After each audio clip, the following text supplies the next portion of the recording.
صباح الخير، عاملين ايه؟ يا رب تكونوا بخير. النهارده بقى مع بعض نازلين نشتري شويه خزين كده، لان الشقه عندي حرفيا فاضيه خالص. يعني مبقاش عندي اي حاجه خالص، النشويات كلها خلصت يعتبر يعني. فهنزل اجيب بقى، والبيض كمان عندي خلص، والسكر مفيش حاجه خالص. فهنزل اشتري شويه حاجات. بصوا بقى الحبايه اللي طالعالي دي مبهدلاني حرفيا يعني، غير انها مشوهه وشي اصلا. حاسه في حاجه مقصره كده من تحت عينيا في خيال، بس يعني الحمد لله احسن. المهم بقى ننزل كده نشتري شويه حاجات، بما انكم كلكم عارفين ان انا بجيب الحاجه جمله. ففي حاجات هجيبها من بلبيس، من التجار اللي انا متعوده عليهم، وفي حاجات كمان هنزل اجيبها من الهايبر. بس النهارده مش هننزل هايبر، النهارده هننزل بلبيس بس، لان الجو صعب اصلا. انا نازله الظهر، الساعه دلوقتي 1:10 بالظبط. فهنزل كده اجيب الحاجه اللي من بلبيس ونرجع مع بعض واوريكم بقى انا جبت ايه النهارده. بس ربنا يسهلها بس، واقدر اجيب الحاجه كلها، لان انا حاسه ان انا كده اصلا ما بدخلش بالعربيه جوه.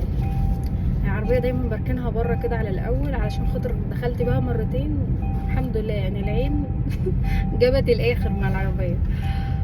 فمحدش بقى يقول لي اصل انت ما بتعرفيش تسوقي، اصل انت مش عارف ايه.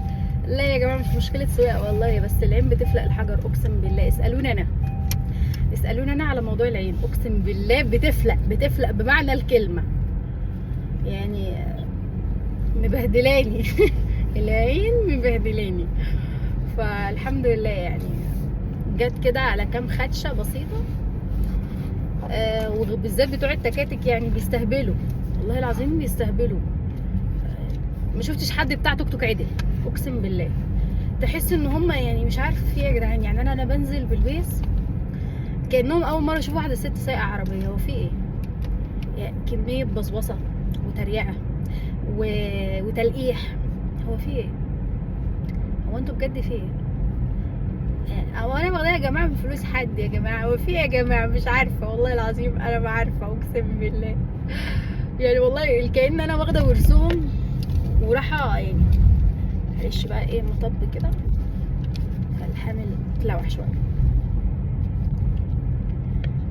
معلش قطعت معاكم بقى. الحامل مش عارفه بعافيه صغار، كل ما يجي مطب يتعوج، كل ما يجي مطب يتعوج، وعلى هذا الوضع. المهم بقى ايه، ننزل نجيب الحاجه كده مع بعض ونشوف اللي ناقصنا ايه. ما كملتلكوش بقى كميه التريقه اللي باخدها، يا لهوي يا لهوي، ايه ده بجد. بصوا بقى كميه بقى التريقه اللي باخدها، ما اقولكوش على اللي باخده يعني. مش عارفه هو في ايه بجد، والله ما انا عارفه يعني. مع اني بشوف يعني بنات كتير سايقه عربيات في البيت عندنا، بس هو ميرام عامله ايه بجد يعني؟ اثبت بقى. اوكي بصوا، اول ما هاخد بس كده ملف هلاقيه بتعوج تاني.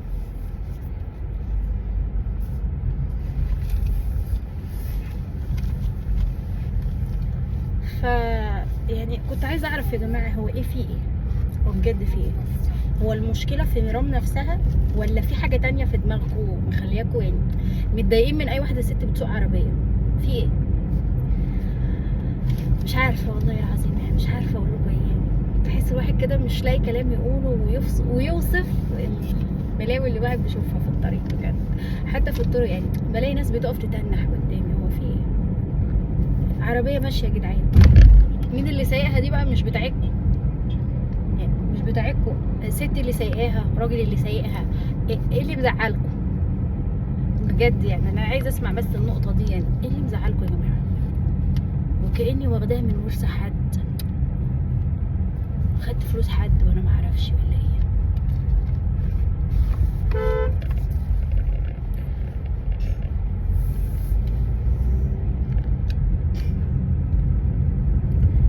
يعني بجد والله انا مش عارفه اقول لكم ايه. المهم يعني ايه، انا مريحه دماغي. بس سؤال بس يا جماعه، هو انتوا ليه ما بتشوفوا واحده ست سايقه بتستهبلوا فيها؟ يعني الاقي ناس تقعد تزنق عليا، وناس مش عايزه تعديني، وناس تفضل تلقح بالكلام حتى على الطرق. والله العظيم يعني حتى اللي سايقين عربيات، هو في ايه بجد؟ يعني هو انت لو اختك ساقت عربيتك او مراتك او مامتك هتعمل يعني هتفرح لما حد يعمل معاها اللي انت بتعمله؟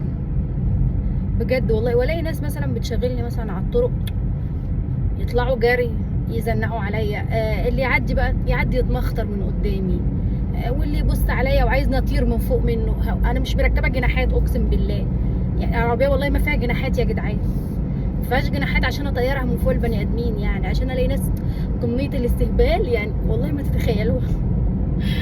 بجد والله ما تتخيلوها، مش عارفه في ايه. فاتقوا ربنا شويه، اتقوا ربنا شويه. ربنا زي ما بيدي بياخد والله. يمكن كلكم شايفين دي رايقه، دي عايشه رايقه والدنيا حلوت. والله ربنا زي ما بيدي بياخد يا جماعه، وبياخد كتير. يعني دايما المقابل بيبقى اكتر بكتير مما تتخيلوا والله. يعني الواحد مستحمل حاجات اقسم بالله ناس كتير ما تستحمل ربعه، والله العظيم فعلا ناس كتير ما تستحمل ربعه. والواحد بيقول يلا الحمد لله. يعني الحمد لله. بصوا في الاول وفي الاخر اي ابتلاء ربنا بيبتلينا بيه احنا بنقول الحمد لله. فنصيحه بس كده حابه اقولها لكل الناس، بلاش تستكتروا حاجه على حد، علشان ربنا ادى بس خد كتير، خد كتير قوي قدامها اقسم بالله. اتاخد مني حاجات كتير، اتاخد حاجات انتوا مش هتقدروا تستحملوها او تستحملوا انكم تعيشوا من غيرها. الحمد لله ربنا رزقني، بس يعني المقابل كان غالي قوي، كان غالي قوي قوي قوي اكتر مما تتخيلوا اقسم بالله. ف كل اللي انا بقوله الحمد لله، بس الابتلاءات كتير، محدش عايش مرتاح. اوعوا تفتكروا ان في حد عايش مرتاح، واللي عايش مرتاح ده خافوا منه والله العظيم، خافوا منه بجد، لان اعرفوا ان في حاجه غلط. دايما اللي ربنا مش مبتليه كده والدنيا معاه بامبي خالص كده، اعرفوا ان في حاجه غلط في الموضوع، في مشكله، في خلل يمكن ما يكونش ظاهر لكم، او في مشكله ما بينه وما بين ربنا. دايما اللي ربنا مش مبتليه والله بيبقى في مشكله فعلا ما بينه وما بين ربنا، دي نقطه. لكن ممكن اكون مثلا حد بيبين لكم حاجه كويسه، حد مش عايز يبين ابتلاءه، حد مش عايز يعرف الناس هو فيه ايه. وانا من الناس دي يا جماعه، انا ما بحبش يعني حد يعرف عني حاجه، مش عايزه حد يا عيني ده عندها وعندها، يا عيني ده فيها اللي مكفيه. انا مش عايزه اسمع الكلمه دي. انا لا، ده انا بالعكس يا جماعه، ده انا رايقه وزي الفل والدنيا معايا قشطه اقسم بالله. والحمد لله يعني انا راضيه والله العظيم، يعني انا راضيه والله باي حاجه هتحصل لي، راضيه بكل اللي ربنا يرزقني بيه. فالحمد لله على كل حال. رغيت معاكم بقى كتير، يلا بينا كده نروح. انا خلاص طلعت على الطريق اهو الحمد لله. هوصل واجيب الحاجه واوريها لكم بقى واحنا راجعين. يلا باي باي. واخيرا خلصت الحمد لله ورجعت، ودخلت كمان وغيرت هدومي، واستنيت على ما صنايعيه كانوا شغالين فوق، كانوا بيعملوا شويه توضيبات في الشقق اللي فوق كده، فكانوا مبهدلين الدنيا بقى. انتوا شايفين المدخل كله متبهدل قدام المدخل. فبصراحه استنيتهم اما يخلصوا خالص، وقلت بقى هدخل كده اريح شويه من المشوار العلقه ده على ما هم يخلصوا، واطلع بقى اصور براحتي وادخل حاجه براحتي مع نفسي. المهم بقى جبت كرتونه مانجا، وللاسف يعني ما كنتش اعرف سعر المانجا للاسف. خدتها بضعف ثمنها اقسم بالله. وجبت بقى شويه حاجات كده، هنشوف مع بعض انا جبت ايه. بس بجد يعني الناس يعني مش عارفه والله العظيم، انا مش عارفه اقول لكم ايه، عشان اخد الكرتونه بضعف ثمنها. واتفاجئت ان سعرها المفروض في الكرتونه ارخص من القطاعي بكتير، وهي تقول لي ده المانجا نظيفه وما شاء الله. وش الكرتونه زي الفل، تحت بقى من تحت فيها شويه مغدر يعني. قالوا لي قامت معايا بالواجب، انا اصلا ما كنتش عامله حسابي عليها، فقابلتني كده في الطريق عجبتني شكل الكرتونه، قلت لا انت مش هتضيعي من ايدي، وخدت مقلب فيها. والمهم بقى بعدها جبت ايس كريم، وجبت شويه حاجات بقى. انتوا عارفين ان انا دايما بدور على اي معلبات او اي حاجه باودر عشان احط عليها لبن. جبت 2 ايس كريم، وجبت كمان كريمه، دي كريمه بالفراوله، وجبت كمان كريمه بالشوكولاته، هقول لكم بقى هنعمل بيهم ايه بس مش دلوقتي. وجبت كمان الكاسترد بالشوكولاته بالبندق، وجيلي، ده جيلي مانجا عشان نعمل بقى مانجا، وجايبه حاجات تانية هقول لكم هنعمل ايه دلوقتي.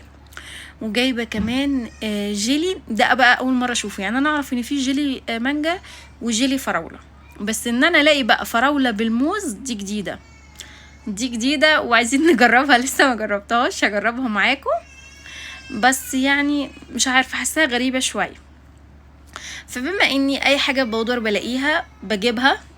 طبعا الجيلي بيتعمل كده كده بالميه، مش هعمله باللبن، بس انا بقى بعمل فيه ابتكار وافتكاسه كده، بستعمل فيها اللبن برضو. فاقول لكم بقى هنعمل طرق ازاي. وجبت كمان نشا، كنت جايبه النشا اللي هو الكيس ده على بعضه، لان ما كنتش لاقيه نشا سايب، وبعدها بشويه شفت مكان تاني لقيت عنده نشا سايب، رحت جايبه ده وده. وجبت كمان سوداني، ده جايباه من المقله كده نص كيلو، قلت ايه عشان نعمل بيه الحاجات الخطيره اللي هنعملها قدام. وده كده كاندي لولو شبطت فيها، فقلت مش مشكله هنستخدمها برضو، هنستغل كل حاجه. وجبت كمان باكيتة سكر، و كرتونتين بيض، كرتونة هعمل بيها البسكوت بما انه على طول لازم عندنا بسكوتات، وكرتونة هخليها للاكل. جبت كمان باكيتة السكر وكرتونة المانجا، وباكيتة الحاجة الساقعة، لان طبعا ابتدى يحصل حرقان وكده بالليل بعد الاكل، فبنشرب اي حاجة ايه فيها صودا شوية عشان خاطر تضيع الحرقان بتاع المعدة او الصدر عموما يعني، فبنلطف الجو بالحاجة الساقعة. وخلاص دي كانت مشترياتي كده، ايه حاجات سهلة كده وخفيفة. طبعا باقي الحاجة هجيبها من الهايبر وحاجات تانية. هنا الحدث الكورة وانا بصور لكم، لو لسه بقى ما حطيتوش لايك ووصلتوا لحد هنا حطوا لايك بسرعة. شايفين بقى دي كده ايه شوية مشتريات كده خفيفة كده وسريعة، بس شوية الحاجات دي ب1500، متخيلين شوية الحاجات دي كده بجد ب1500. الاسعار راحت في داهية، شوية بودر على كرتونة، يعني اللي رفع اصلا موضوع كرتونة المانجا والبيض بجد. المهم خلصت طبعا. اليوم اللي بسافر فيه او بنزل فيه مثلا، سواء كان بالبيت او عموما يعني بسافر فيه، ماما طبعا بتبقى قاعدة في البيت فبتعمل لنا دايما الاكل. فدخلت بقى لقيت عامله لنا محشي، يا لهوي يا لهوي على الجمال والحلاوه، وكانت مخلصاه، وكانت عامله كمان فرخه، وقالت لي انا مستنيكي تيجي بقى اشوفك هتعملي فيها ايه، انا اكلها كده ولا هتحمريها؟ فقلت هحمرها في معلقتين زبده كده فرن. انا ساعات بحمرها في الزيت وساعات بحمرها في الزبده، بس بجد الزبده بتغير شويه من الطعم يعني، تغيير، تعرفين انتوا حته التغيير تغيير. والحمد لله عدى اليوم زي الفل. وبعد تعب جيت لقيت اكله بموت فيها، يعني سواء كان المحشي والفراخ بموت فيه بجد. كانت عامله فراخ بقى محشيه خطيره خطيره خطيره بجد، يعني تسلم ايدك يا ماما. بجد من خلال الفيديو تسلم ايدك على الاكل الجميل ده، وربنا يا رب يخليكي ليا وما يحرمنيش منك ابدا ابدا، وما يحرمش يا رب اي حد من امه وباباه، ويخلي لكم يا رب كل امهاتكم، وتفرحوا وتتبسطوا كده وهم جنبكم بجد. يعني لولا الام احنا والله هنضيع، يعني رغم ان انا بقيت ام، بس انا مش قادره اعيش من غير امي يا جماعه. يعني الحمد لله بقيت ام، ولحد دلوقتي متعلقه جامد بماما، ومش قادره ابعد عنها خالص، عامله بجد زي البيبي الصغيره يعني. لا امي هي كل حاجه في حياتي، كل اولوياتي، مش عشان بتعمل لي الاكل بس يعني. لا بجد يعني انا ما اقدرش استغنى عن ماما خالص، دايما بتحس بيا كده وانا تعبانه او رايحه مشوار وراجعه، عارفه ان انا هرجع يعني عموما تعبانه او مش هقدر اعمل الاكل، ما شاء الله عليها ربنا يديها الصحه يا رب ويخليها ليا. بتقوم معايا بالواجب. بتقوم معايا بالواجب، يعني ارجع من المشوار الاقي اكله محترمه من اللي قلبي بيحبها. فبجد تسلم ايدك يا ماما. ولو لسه بقى ما حطيتوش لايك، اطلعوا حطوا لايك بسرعه، وكمان اشتركوا معانا في القناه لو لسه ما اشتركتوش عشان تشوفوا بقى الفيديوهات الجايه. انا جايبه بقى كنافه، وجايبين كريمه وكاسترد، وجايبين شغل عالي قوي، هنعمل شويه حلويات تحفه تحفه تحفه. لو لسه ما اشتركتوش ما تنسوش كمان تشتركوا وتفعلوا الجرس لو لسه ما فعلتوش. واشوفكم بقى في الفيديوهات الجديدة مع الحلويات الحلوة اللي احنا هنعملها، وان شاء الله هتعجبكم. يلا مع السلامة.